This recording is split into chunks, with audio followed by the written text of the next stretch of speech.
Mana shu dori va vitaminlar albatta sizning dori qutingizda bo'lishi shart. Chunki bular ichki va tashqi go'zalligingizni ta'minlab beradi. Mana vitaminlarni yozamiz hozir. Vitaminlar. Birinchi o'rinda yozaman, hamma bilgan, hamma ayollarimiz ichgan vitamin D3. Bu asosan soch to'kilishini oldini oladi, gormonal fonni to'g'rilab beradi.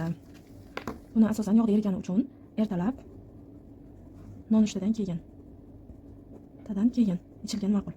Dozasiga qarab ichiladi. Ikkinchisi, bu ham hamma ayollar biladi, omega 3. Bu metabolizmni yaxshilab beradi, yog'larni eritishga yordam beradi. Va bu ham gormonal fonni yaxshilab beradi. Buni ham tushlikdan keyin ichgan ma'qul. Bittadan bir kunga. Bu yallig'lanishlarni kamaytirib beradi. Bu faqat bachadondagi, balki butun organizmdagi yallig'lanishlarni kamaytirib beradi. Sink ham juda muhim. Teri tozaligiga va sintezga yaxshi yordam beradi. Buni ovqatdan keyin ko'pchilik ichgan, bilaman. Ovqatdan keyin ichiladi. Bitta kapsuladan, bitta tabletkadan. Ko'rinishiga qarab.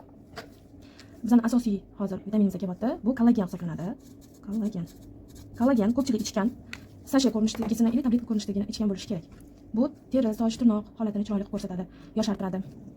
Ichki holatga ham bog'liq bo'ladi bu. Juda ham foydali. Kollagen ko'pchilik ichgan. Lekin tabletkadan ko'ra sashe, parishok ko'rinishdagi ko'proq tezroq so'riladi va natijaga tezroq chiqasizlar.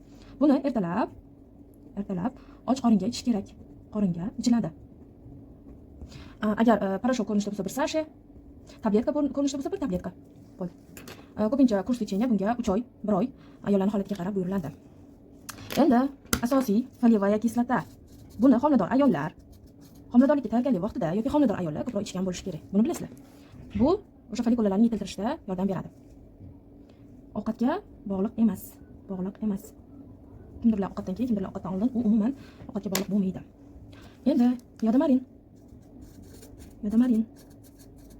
yodomarinni tabletka ko'rinishi bor, kapsula ko'rinishi bor. Endi kim qanaqa yodomarin ichishiga qaraladi. Biz buyuramiz buni qalqon simon bez kasalliklarida, organizmda bizani klimatda yod yetishmovchiligi bo'lgani uchun biz buyuramiz. Bu asosan o'sha follikullarni yetiltirishda ham yordam beradi. Ya'ni homiladorlikka tayyorgarlik va homilador vaqtida ham bolaga agar yodomarinni 3 yoshgacha beradigan bo'lsak, to o'sha homilador bo'lib, to tug'ilgandan keyin ham 3 yoshgacha beradigan bo'lsak, razvitsiyasi yaxshi bo'ladi. Bola juda ham umli bo'ladi. Buni albatta lekin nonushtadan keyin ichish shart. Keyin bizda kerak yana agar ayollarda feritin past bo'lsa, feritin ichiladi. Bu ham homiladorlik vaqtida yoki homiladorlikka tayyorgarlik vaqtida. Ko'pincha. Qon analiz topshirganingizda feritin ham alohida baholash shart. Feritin past bo'lsa, soch to'kiladi, tirnoqlar mo'tlashadi, lanchlik, uyquchanlik holatlari kuzatiladi. Shu hisobdan feritin asosiy ozuqa manbai. Bu transport vazifasini bajaradi organizmda. Agar feritiningiz past bo'lsa, mana bu ichayotgan dorilaringiz sizga ta'sir qilmaydi. Birinchi o'rinda feritinni ko'rish kerak. Bu albatta ovqatdan 1 soat oldin ichilishi shart. 1 soat oldin ichilishi shart. Oxirgisi o'zim juda ham yaxshi ko'raman. Buni ko'pchilik ayollar ham yaxshi ko'radi. Inazitol. Bu gormon emas. Bu o'sha tuxum faoliyatiga ta'sir qiladi, yaxshi ta'sir qiladi, follikullarni yetiltirib beradi. Polikistozlarda ham asosan inazitol ichiladi. Bu ovqatdan keyin.